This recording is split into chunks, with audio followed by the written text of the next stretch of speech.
Welcome back to দিনা with creative tales. আজকে আমি একটা বেবি সোয়েটারের ড্রয়িং করব। তো এই বেবি সোয়েটারটা কিন্তু নন ব্র্যান্ডের একটা বেবি সোয়েটার। তো বেশি কাজ করব না, মোটামুটি ফাঁকিবাজি একটা কাজ করব।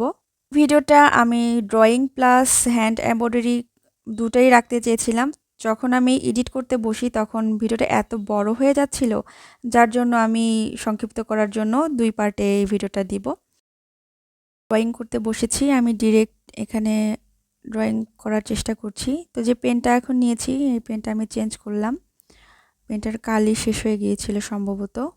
তো এতক্ষণ কিন্তু রোদে বসে কাজ করছিলাম। পরে মনে হলো যে না, চেয়ার টেবিলে করলে মনে হয় বেশি আরামদায়ক হবে আমার জন্য। তো আমি এই জন্য জায়গা চেঞ্জ করে চেয়ার টেবিলে চলে এসেছি।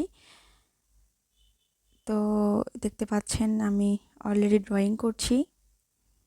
মন মতো আমি একদম মনের মাঝারি মিশিয়ে যা মনে আসছে তাই করছি।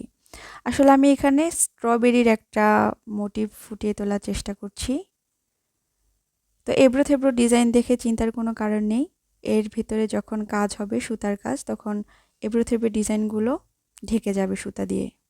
আমার ভিডিওটা যখন আপনি দেখছেন, আপনি কোন জায়গা থেকে দেখছেন এবং কোন পরিস্থিতিতে দেখছেন যদি চান কমেন্ট করে জানাতে ভুলবেন না।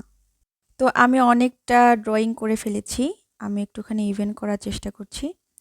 তো যখন আমি হুপে এটাকে লাগিয়ে নিয়েছি, তখন যদি আমার মনে হয় যে এটাকে আরেকটু প্রমিনেন্ট করা দরকার, তো আমি একটা পেন দিয়ে এভাবে ড্রয়িংটাকে আরও বেশি প্রমিনেন্ট করে নিলাম। তো thank you so much for watching my video. See you in another video ইনশাআল্লাহ। টিল দেন আল্লাহ হাফেজ।